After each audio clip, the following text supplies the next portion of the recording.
बिस्मिल्लाहिर्रहमानिर्रहीम। अस्सलामुअलैकुम dear students, मैं हूं Mohammad Zahid Mahmood, lecturer physical education and sports sciences, और आप देख रहे हैं मेरा YouTube channel physical education with Zahid. तो जैसा कि आपको मालूम है कि लेक्चरर फ़िज़िकल एजुकेशन मेल के इंटरव्यूज़ अभी चल रहे हैं। तो अभी सिर्फ सरगोदा सेंटर पे शायद रहते हैं, बाकी तमाम मुल्तान, लाहौर सेंटर पे इंटरव्यूज़ हो चुके हैं, फैसलाबाद में भी। तो ये फैसलाबाद, एक इंटरव्यू इनमें से फैसलाबाद का और एक लाहौर का है। तो मेरी ये कोशिश है कि जो बच्चे रहते हैं या ऐसे स्टूडेंट जो टेस्ट नहीं पास कर पाए, या अल्लाह ना करे जो कि इस सब्जेक्ट में जो इंटरव्यू में रह जाएंगे, तो आने वाले वक्त के लिए, और जिन बच्चों के भी इंटरव्यू रहते हैं या मुस्तकबिल में भी तमाम लोगों की रहनुमाई के लिए, ताकि उनको अंदाज़ा हो सके कि किस तरह के क्वेश्चन होते हैं, तो क्या अपनी तैयारी को बेहतर बना सकें, एक अच्छा इंटरव्यू तैयार कर सकें।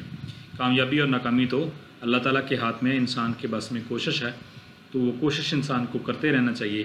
तो मेरी भी छोटी सी कोशिश यही है कि आप लोगों को अल्लाह ताला कामयाब करे।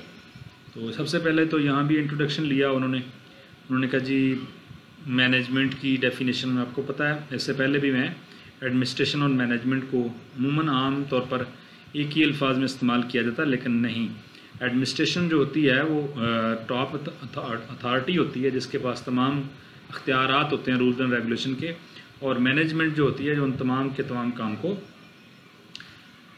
मैनेज करती है, उनको बनाती है। यानी जिस तरह किसी इदारे का सरबरा जो है वो तमाम निज़ाम को चलाने की कोशिश करता है, वो मैनेज करता है, और ऊपर से हायर अथॉरिटी जो भी उसको ऑर्डर देती है वो एडमिनिस्ट्रेशन कहलाती है। स्पोर्ट्स के वाले से मैं बता दूं आपको कि सेक्रेटरी स्पोर्ट्स जो हैं आपके, वो आपकी एडमिनिस्ट्रेशन है, वो रूल्स एंड रेगुलेशन बनाते हैं, और आगे जो TSO, DSO, divisional sports officer, tehsil sports officer, district sports officer, ये तमाम के तमाम मैनेजमेंट हैं। तो जिस तरह आजकल जो ट्रायल चल रहे हैं स्पोर्ट्स के, तो ये तमाम के तमाम मैनेजर हैं जो मैनेजमेंट करते हैं।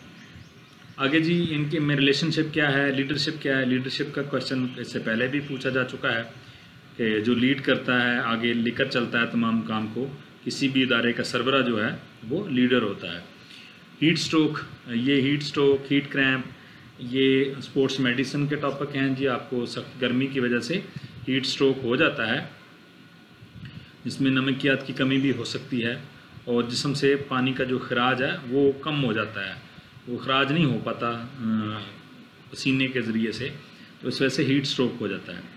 इनकी अलामत वगैरह पूछी हैं। वॉलीबॉल में लास्ट गेम में कितने पॉइंट्स होते हैं, तो आपको पता है इसमें 5 गेम्स होती हैं, 5 सेट होते हैं, और आखिर में 15 पॉइंट होते हैं। पहले 4 में 25 और आखिर में 15 पॉइंट। तो लास्ट गेम में कितने पॉइंट पे इंटरवल हो जाता है? ज़रा सी बात है, जब 8 पॉइंट हो जाएगा तो 8 पॉइंट, जो भी टीम पहले 8 पॉइंट ले लेगी वहाँ पे वक्फा हो जाएगा, वहाँ पे साइड चेंज हो जाएगी। टाई ब्रेक गेम, ज़रा सी बात है कि जब बराबर हो जाए तो ये 30 तक चलती है। अगर टाइम कम हो तो फिर 30, 29, 30, जो पहले 30 कर लेगा, यानी अगर 29, 30 हो गए, 29, 29 हो गए, तो जिसने पहले 30 कर लिए वो जीत जाएगा। कितने पॉइंट का होना चाहिए? ज़ाहिर सी बात है, वैसे तो 2 का ही होना चाहिए, लेकिन जब टाई ब्रेक एंड आ जाता है 30 तक, तो फिर 1 का ही काफ़ी है। कार्पल, मेटाकार्पल बोन्स, आप पता है कार्पल हाथ की हड्डियां हैं, और मेटाकार्पल भी आगे हाथ की हथेली की हड्डियां आपकी। हार्ट को ब्रीफली एक्सप्लेन करें। ज़ाहिर सी बात है, हार्ट के 4 चैम्बर्स हैं, 2 लेफ़्ट और राइट, आर्टियम और ऑरिकल, वेंट्रिकल। तो उसके बाद है जी ग्रीन स्टिक फ्रैक्चर किसे कहते हैं? ये छोटे बच्चों में ग्रीन स्टिक से जो के नाम से इज़हार है, ग्रीन स्टिक, हरी छड़ी। तो यानी कि अगर एक्स्ट्रा बर्डन आ जाए ज़्यादा वज़न उठाने से, और डांसर वगैरह में, और अगर फ़ौजी अगर सख्त जगह पे फ़र्श पे परेड करें तो ये फ्रैक्चर हो जाता है। लेकिन ये अमूमन ज़्यादातर बच्चों में होता है, क्योंकि अगर उनकी बसात से ज़्यादा अगर वो वज़न उठा लें तो ऐसी सूरत में ग्रीन स्टिक फ्रैक्चर होता है, जिससे हड्डी टेढ़ी हो जाती है। स्पीड की टाइप कितनी है? 4 टाइप्स हैं। जिस तरह आपने पढ़ा है, वो वेलोसिटी में पढ़ा है कि यूनिफॉर्म और वेरिएंट और डिफरेंट किस्म की 4 इसकी स्पीड की टाइप्स हैं। और उसके बाद आ गया जी स्पीड की टाइप्स के हर्डल प्लेयर कैसे तैयार करेंगे। अब हर्डल प्लेयर जो है, ज़ाहिर सी बात है, हर्डल के लिए रनिंग के साथ साथ आपकी प्रैक्टिस भी होनी चाहिए कि आप उनको तैयार कर सकें काले लेवल पे। तो इसके लिए सबसे पहले तो इक्विपमेंट, प्रॉपर इक्विपमेंट चाहिए जो कि उनकी तैयारी के लिए ज़रूरी है। तो क्योंकि इक्विपमेंट के साथ साथ ट्रेनिंग, ये तमाम ज़रूरी चीज़ें हैं जिसके बगैर आप तैयारी पूरी नहीं करवा सकते। तो ये तमाम सामान आपको चाहिए और आपको टेक्निकल चीज़ों का इल्म होना चाहिए कि किस तरह आपने उनको तैयार करवाना है। तो आगे उसके साथ है जी एथलेटिक्स। अब एथलेटिक क्या है? एथलेटिक इवेंट आपको पता है कि जिसमें रनिंग, थ्रोइंग और जंपिंग के इवेंट्स आते हैं। Autocratic leadership, bureaucratic leadership. Autocratic यही है कि वो अपनी मर्ज़ी से करता है जी, ठीक है, कोई उसमें मुदाखलत नहीं कर सकता। यानी ये समझ लें कि जिसको अपनी मर्ज़ी से उसे किराया की मदद शामिल नहीं होती जिस तरह डेमोक्रेटिक में होता है। और ब्यूरोक्रेटिक में by book, rules and regulation के मुताबिक, उसमें ना उसकी मर्ज़ी ना दूसरे लोगों की मर्ज़ी, एज़ पर रूल जो लिखा हुआ है। एरोबिक और anaerobic energy system. Aerobic energy system वो है जिसमें जो आपका बॉडी सिस्टम जो है बहुत थोड़े अरसे के लिए, आप कह सकते हैं कि मिनिमम 2 सेकंड से लेकर 10 सेकंड तक जो एक्टिविटी है उसके लिए आपका एरोबिक सिस्टम और एनारोबिक सिस्टम काम करता है, विदाउट ऑक्सीजन एनर्जी पैदा करता है। और एरोबिक सिस्टम, और फिर उसके बाद आगे आपका एरोबिक सिस्टम काम करता है जब आपके मसल्स को खुराक बनाने के लिए ऑक्सीजन की ज़रूरत होती है। तो ये बड़ा सिंपल सा है, एन एरोबिक, एन से आप नहीं, और एरोबिक इससे याद करना, an no, without oxygen. Energy system ऐसा जिसमें ऑक्सीजन इन्वॉल्व नहीं होती, या होती भी है तो ना होने के बराबर 25%। अच्छा जी, हार्ट के किस चैम्बर में साफ खून होता है? ज़ाहिर सी बात है लेफ़्ट आर्टरी में होता है, लेफ़्ट साइड पे होता है। उसके बाद है जी स्मूथ एंड स्केलेटन मसल्स। अब स्मूथ मसल्स कौन कौन से हैं आपको पहले पता होना चाहिए। मसल्स के टॉपिक में इससे पहले वीडियो बना चुका हूँ जिसमें आपके वॉलंटरी, अनवॉलंटरी और फिर कार्डियक मसल्स आ गए हैं। तो कार्डियक मसल और स्मूथ मसल, अब फ़र्क सिर्फ इतना है यहाँ पे स्केलेटन मसल की। स्केलेटन मसल जो है आपके ये वॉलंटरी मसल्स हैं जिनको आप अपनी मर्ज़ी से हरकत दे सकते हैं, इनको आप काम ले सकते हैं इनसे। लेकिन जो स्मूथ मसल हैं ये अपनी मर्ज़ी से काम करते हैं, ठीक है। ये दिल के मसल हो गए, मैदे के मसल हो गए, ये आपकी मर्ज़ी के ताबे नहीं है। शटल कॉक, बैडमिंटन किसका नाम है दूसरा जी? बैडमिंटन। मसल फाइबर कौन कौन से हैं ये मैंने आगे लिख लिया थोड़ा थोड़ा ताकि आपको आपके पास ये भी महफूज रहे। स्लो ट्विच फाइबर हैं, फास्ट ट्विच फाइबर हैं। उसके बाद what is anatomy and physiology, इसके मतलब कंप्लीट लेक्चर मौजूद है। अनाटमी किसी जिस्म का स्ट्रक्चर है और फिजियोलॉजी उसका वर्किंग है, कैसे वो काम करती है, फंक्शनिंग है। फिज़ीक क्या है जी? पोस्चर है। मोटिव क्या है? ऐसी चीज़ है जो आपको मोटिवेट करती है, आपको हर कुछ करने पर मजबूर करती है, वो आपका मोटिव है। फुटबॉल में किक ऑफ, तो ज़ाहिर सी बात है फुटबॉल में खेल का आगाज़ किक ऑफ से किया जाता है। जब गोल हो जाए तब किक ऑफ से उसका आगाज़ किया जाता है। हर हाफ का आगाज़ करेंगे, एक्स्ट्रा टाइम में भी किक ऑफ से आगाज़ करेंगे।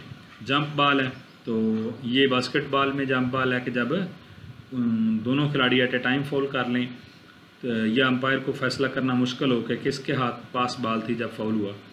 तो या कोई नागहानी सूरत आ जाए, बास्केटबॉल फट जाए, अचानक से अंधेरी आ जाए, बारिश आ जाए आउटडोर होने की सूरत में, तो तब जंप बॉल दिया जाता है। वो दोनों खिलाड़ियों के दरमियान बॉल को ऊपर से गिराया जाता है, तो फिर उससे दोबारा खेल का आगाज़ किया जाता है।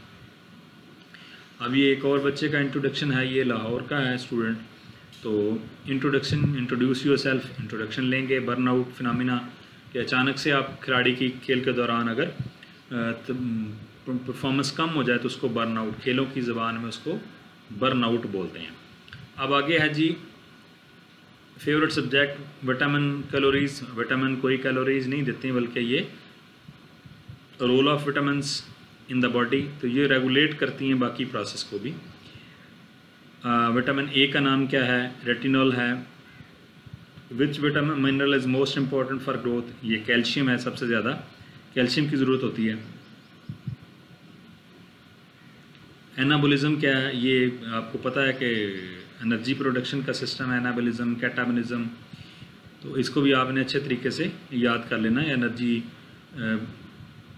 यानी कुछ एनर्जी कैसे बनती कैसे है और जिस्म के अंदर जो जमाशुदा एनर्जी है वो कैसे इस्तेमाल होती है वक्त ज़रूरत।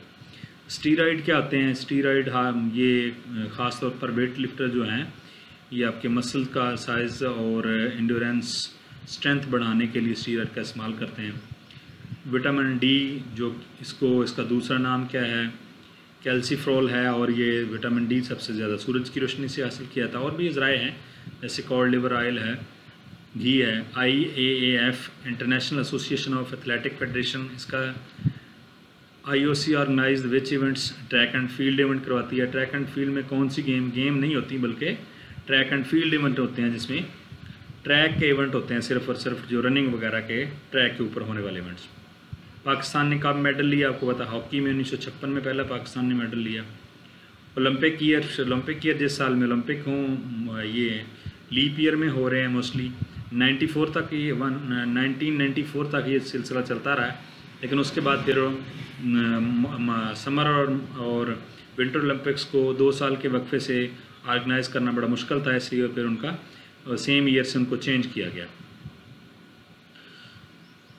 डोपिंग क्या है? डोपिंग आपको पता है कि ममनुआ जो ड्रग्स हैं जिनका इस्तेमाल ममनू है, और इंटरनेशनल सतह पे वाडा जो इसकी तंजीम है, वर्ल्ड एंटी ड्रग एसोसिएशन जो है, उसने बाकायदा लिस्ट दी हुई है कि ये चीज़ें आप ड्रग्स इस्तेमाल नहीं कर सकते।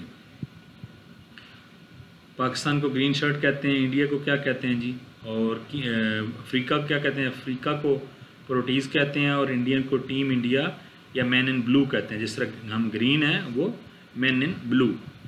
और कब ओलंपिक्स गेम हुए? ओलंपिक्स गेम ज़ाहिर सी बात है मॉडर्न ओल्ड ओलंपिक्स 776 BC में हुए, मॉडर्न ओलंपिक्स 1896 में हुए, फिर इस तरह यूथ ओलंपिक्स 2010 में हुए, विंटर ओलंपिक्स 1924 में फ्रांस में हुए।